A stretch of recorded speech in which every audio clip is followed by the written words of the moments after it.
ভাই, এখানে আশিকের বাড়ি কোথায়? ভাই আশিক তো আমার বন্ধু হয়। ভাই, আমাকে একটু ওর বাসায় নিয়ে চলেন তো। আচ্ছা ভাই চলেন, আপনাকে নিয়ে যাচ্ছি, চলেন।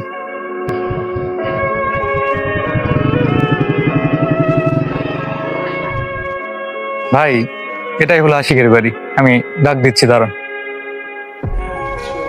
আশিক, আশিক, একজন দেখা করতে এসছে, আয়।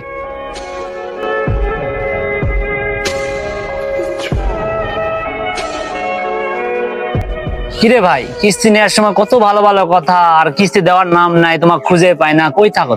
কিস্তি দেওয়ার নাম কোনো বন্ধুই নাই তোমার। ভাই আমার তো এই মাসে একটু সমস্যা, যার কারণে আপনাকে কিস্তিটা দিতে পারিনি ভাই। আমি অবশ্যই সামনের মাসে বা যখন টাকাটা জোগাড় হোক আমি খুব তাড়াতাড়ি আপনাকে কিস্তিটা দিয়ে দেবো ভাই। ভাইয়া, এগুলা কথা আর কতবার বলবা তুমি? এগুলা শুনতে শুনতে আমি বেরোসি হয়ে গেছি। আচ্ছা হোক, তারপরে আরেকবার তোমাকে দিলাম, সময় যাও, তুমি দিয়ে দিও।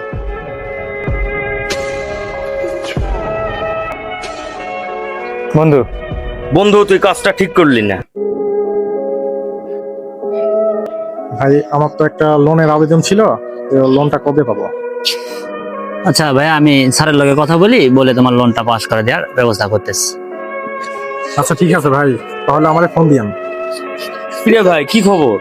আপনি তো পরে কিস্তি নিতে আসলেন না, আমি কত কষ্ট করে টাকা পয়সা জোগাড় করে রাখছি, আসলেন না কেন? ভাই, আপনার বাসায় সেদিন যে ভাই নিয়ে গেছিলাম, ওই ভাই তো আপনার সব কিস্তি পরিশোধ করে দিচ্ছে। কি বলেন, আমার টাকা পরিশোধ? বন্ধুরে এত গেলাম, আমার টাকা পরিশোধ করে দিল না। বন্ধু তো ভালোই, বন্ধুরে তাহলে ভুল বুঝেছিলাম তো।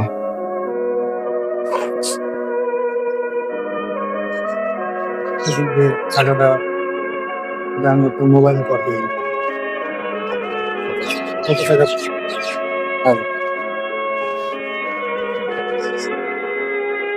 দেখ, হ্যাঁ হ্যাঁ, ভাই আসি।